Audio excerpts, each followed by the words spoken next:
Welcome to our third program on Decision Point in a three-part series on evolution, creationism, or intelligent design. Dr. Ray Boland travels around the world talking about this issue from a scientific perspective. So today we're going to look at the evidence of intelligent design versus evolution. Welcome back, Dr. Boland. Thank you. Yeah, so good to have you again. The whole issue of evolution and intelligent design, that's usually where the big sticking point is. I was talking with actually a Christian gentleman. He's a professor, and he's an evolutionist. How is that possible? Well, there is a whole other segment within the Christian community that's called theistic evolutionists. Sometimes they refer to themselves as evolutionary creationists. And what that basically means is that they are fully convinced that the case for evolution has been made. And therefore, that must have been the method God used to bring about his biological creation. So whether you say it's theistic evolution, evolutionary creation, you're basically ascribing to the full evolutionary explanation. Some of them even go so far as to say that God was not even involved in directing mutations or even anything like that. It just unfolded as he initially planned it to, but he didn't intervene anywhere along in the process. So again, it's driven because they're convinced evolution is true. They are believers, they're Christians, and so in searching for a resolution to that, they're saying God created through evolution. And there are a lot of Christians who are very comfortable with that. Well, they are. And, you know, in my experience over the almost 4 decades now that I've been researching and writing and being involved in this process and this whole issue, sometimes, honestly, it's sad that theistic evolutionists can be my toughest audience. Right.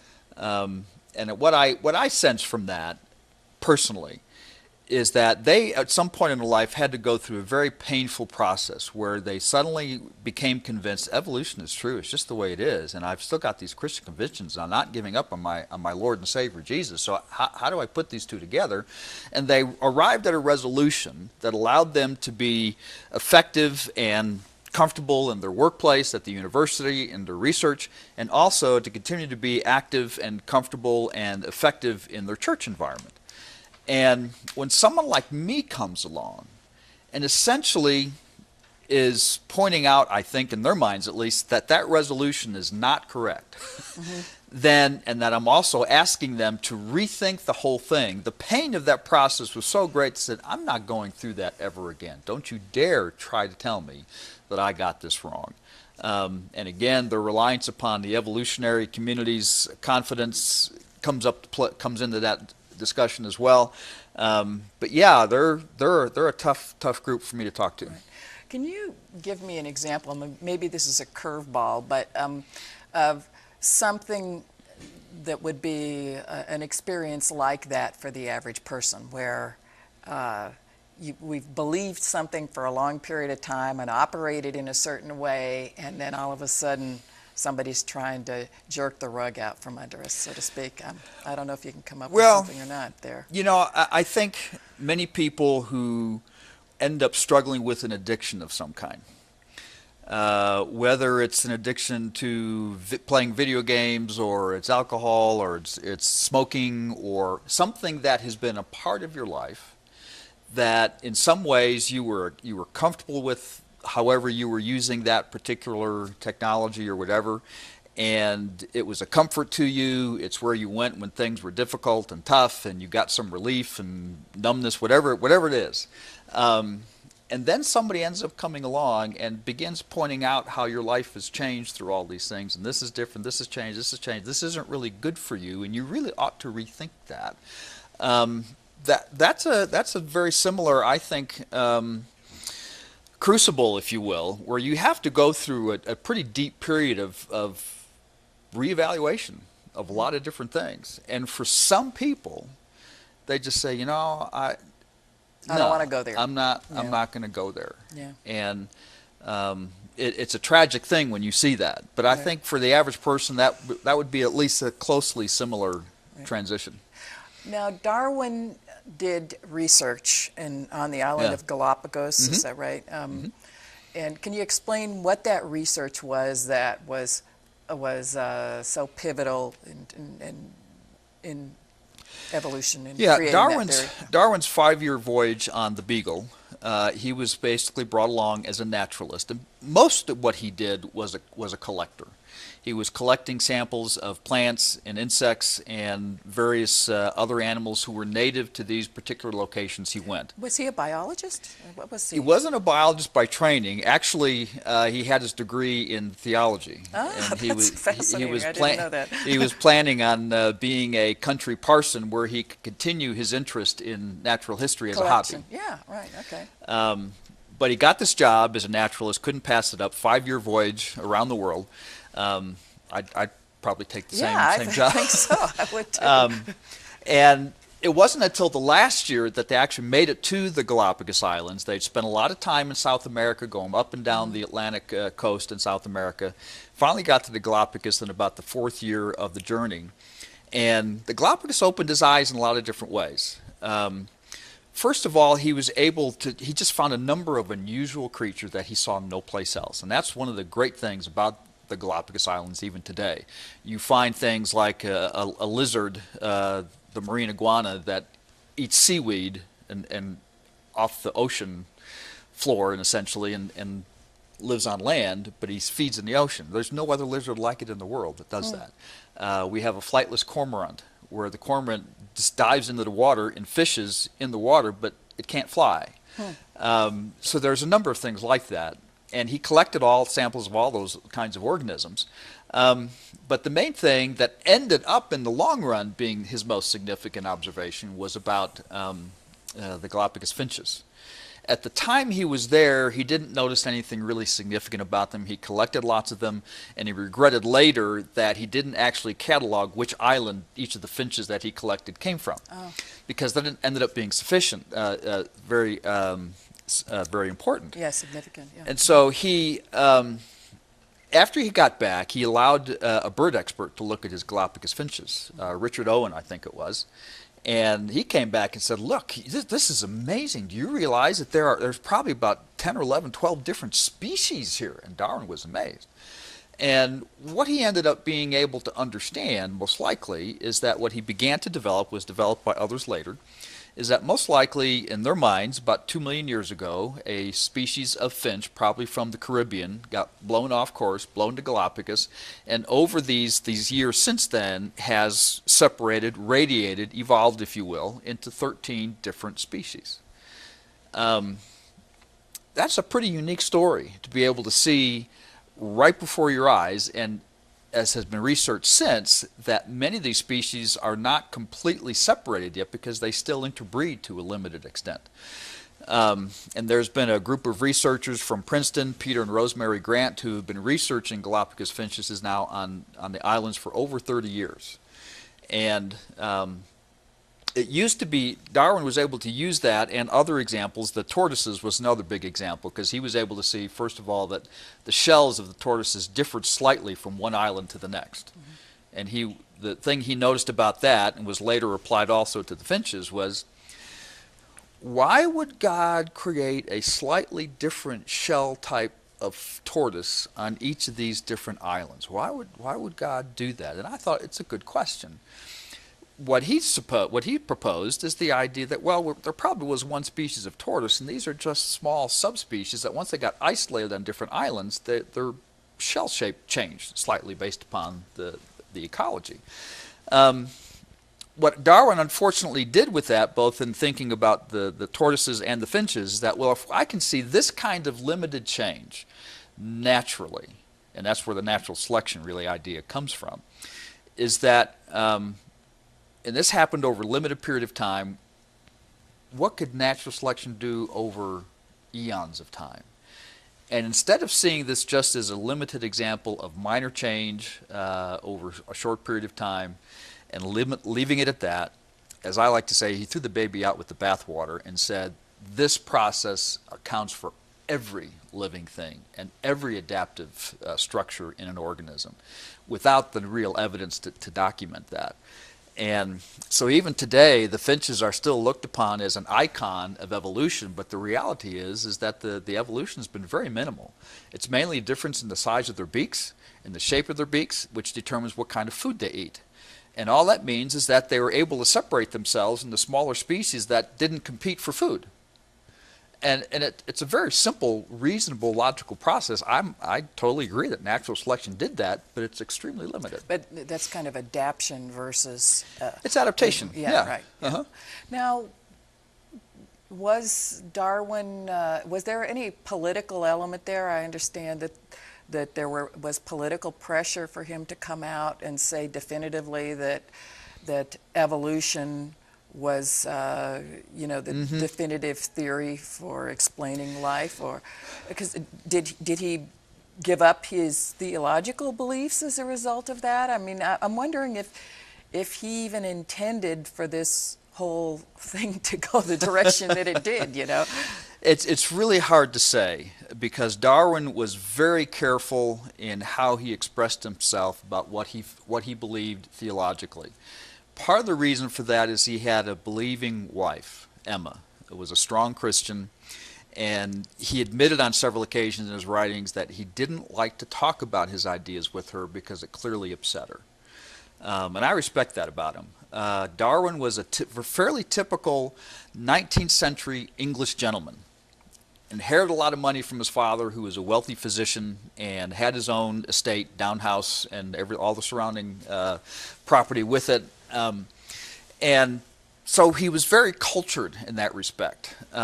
He was totally against slavery, for instance. He was an abolitionist, primarily because of the cruelty he saw with the whole slave trade and everything else about it. He didn't even like zoos. He didn't like animals to be captivated, so definitely not humans. Right. But the problem is that he insisted on evolution being an absolutely natural process, no intervention from the outside. The Origin of Species is as much a theological document as it is a scientific one, because he's constantly comparing and contrasting his ideas to creation, to God. Why would God do it this way? Why would God have done it this way? Natural selection makes more sense. So it was a theological argument as well. But I think he was careful. He would claim to be an agnostic in his writings. But what turned him far more against theism than his research into nature was the death of his 10-year-old daughter, Annie. And it was a difficult death. The disease is not well identified, but she suffered greatly. And this happened, I think, somewhere in the 1840s, late 1840s, I believe. And it really traumatized him, and he couldn't understand how a decent, loving, good God could allow his Anne to go through what she went through. And that's what pushed him away from God as much as anything, as far in his research. Some of his followers, like Huxley, Thomas Huxley, he was definitely more of an atheist type, and he was very definitely pushing the anti-God portion of things. But Darwin never really went along with all of that. He just kind of looked at it and observed it and said, well, okay, if that's fine. But as Richard Dawkins has said, who's an English atheist and biologist today, very, very active, prolific writer, in his book, The Blind Watchmaker, back in 1986, basically said that Darwin made it possible to become an intellectually fulfilled atheist. And what he meant by that is that prior to Darwin, atheism was already growing, and the push was there. Skepticism was there. The Enlightenment was moving people that way, had moved people that direction. But the one thing they couldn't explain was design in nature. William Paley had published his work about 50 years earlier than Darwin, and that was highly influential. That, you see a watch and it implies a watchmaker, and you see things in nature and it implies a designer. And that was very influential. So what Darwin did is he was the first one to not suggest evolution, that possibility, but he proposed a naturalistic mechanism by how it happened. And he was the first one to propose a naturalistic mechanism. And so that then removed the last barrier to complete atheism. We now had actually a naturalistic explanation for how nature came to be the way it is. Right. And it was precipitated by a sense of personal bitterness and woundedness on Darwin's part. Certainly his agnosticism was motivated far more by that. Yeah, right. It's fascinating how that works. What as an example, I know you talk about the woodpecker in relationship to the whole issue of design. We have some photos to go along with that. Can you explain how that contrasts with, say, the Finnish example? In many ways, woodpeckers are bizarre creatures. I mean, they bang their heads in the trees. And when you start to think about that, how did you start doing that, and what's the benefit? Yeah. I mean, they're looking for insects, sometimes just under the bark, or they're actually drilling a hole in the tree to expose tunnels that insects and insect larvae have made, and so they can insert their tongue and search up and down for the insects. They have a number of adaptations that allow them to do that. That's unique to woodpeckers. Most birds have 3 toes in the front and 1 toe in the back to grasp a perch. They have 2 in the front, 2 in the back to grasp the vertical surface of the tree. Woodpeckers don't spend time on branches, mostly all on the trunk. Their bill is very hard. It's not brittle, it won't break, it's not rubbery in any way, it doesn't bend. There's actually a shock absorber behind the bill and in front of the skull of cartilage and muscle that absorbs the pounding shock so the skull doesn't fracture. There's also mechanisms inside the brain to allow it to not be shuddered back and forth, because that's not good for your brain either. They have a number of adaptations in their neck for muscles and nerves for that rapid head movement. I mean, human headbangers find out really quickly that that's not a comfortable thing to do. Right. We're not designed to do that. Woodpeckers are. And another thing is they use their tail like the third leg of a tripod. So they're 2 feet, and the tail is buttressed up against a tree to make sure they stay stable. But that's not the most unusual thing about a woodpecker. I mentioned the tongue being inserted into the hole that they drill.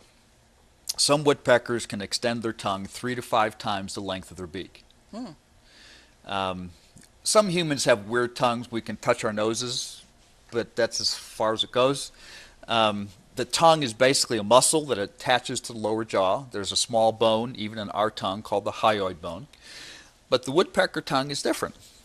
If it doesn't attach to the lower jaw in any way, it actually makes a loop down into the throat, to the back of the throat, up around the back of the head, over the top of the skull, and actually comes down between the eyes, and then inserts into the right nostril and extends all the way to the tip of the inside of the upper beak.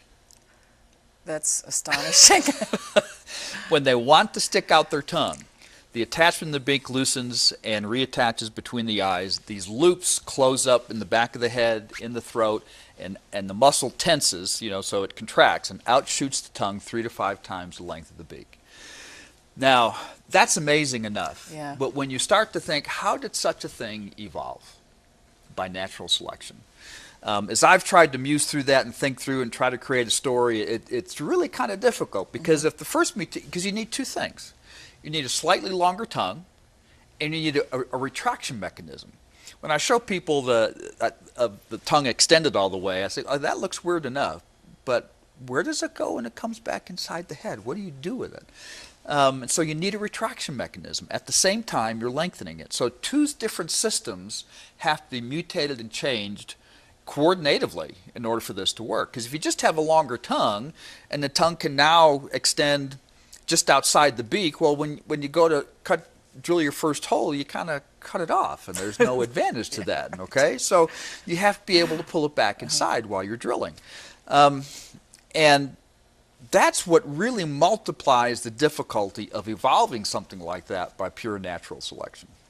So pondering the woodpecker will kind of do that to you. And next time you see one tapping on a tree, think about how long that tongue is. Right, yeah. Yeah, what great scientists and thinkers believe essentially in intelligent design? Who are some of the names that we would recognize? Well, I would say certainly some of the earlier scientists we'd mentioned and had mentioned before, Newton, Bacon, I would say Pasteur was probably an intelligent design advocate. He wouldn't have identified it that way, but evolution wasn't really well developed at that time. Some have claimed that someone like Einstein seemed to point that direction. That's heavily disputed by other atheists. Einstein, though, did seem to indicate that there was some kind of outside intelligence that seemed to have ordered things in just the right way in order for things to be the way they are. Even some of the physical constants, not just biologically speaking, but gravity is incredibly precise. If gravity was only minutely, slightly different in its strength, this universe simply wouldn't exist. So others have recognized those kinds of constants and said, you know, there's really something to that. Right.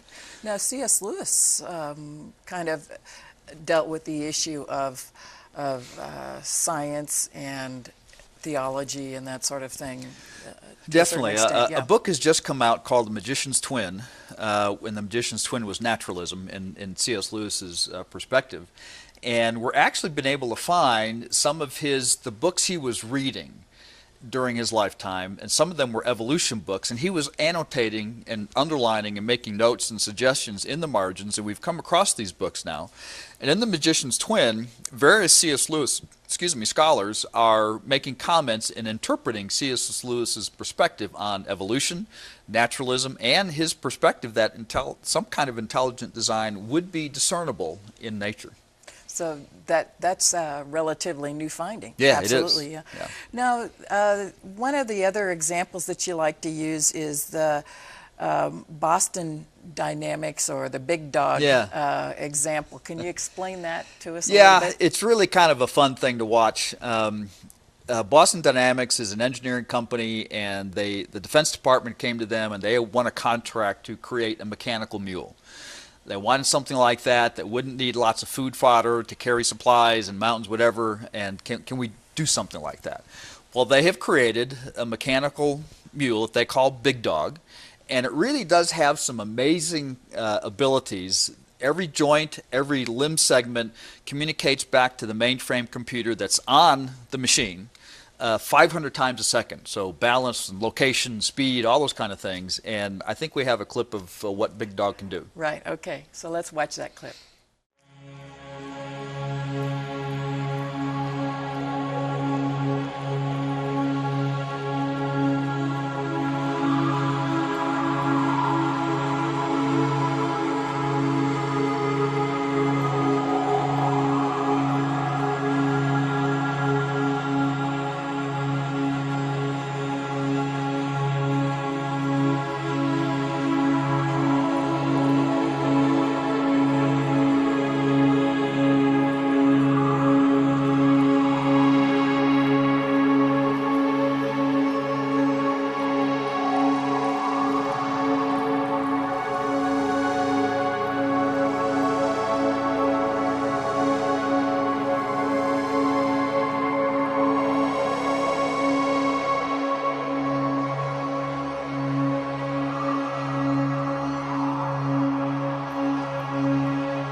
So one of another example you like to talk about is the example of things that are complex but not specific, and things that are specific but not complex, and something that's complex and specific. Why is all of that so important? And can you tell us? Well, I think it's all part of the process of helping all of us to understand that we can discern design. We can discern intelligent design. And if you look at a jumble of boulders at a seashore, there might be tens of thousands of rocks, all different shapes and sizes, but they're in a very specific, complex arrangement, okay? And the probability of just that arrangement is extremely small, but there it is.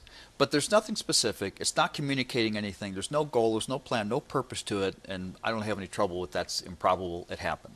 But let's say you also have another group of rocks that's not so complex. Maybe it's only 30 or 40, but they appear to be arranged in a sequence. I mean, arranged in a circle.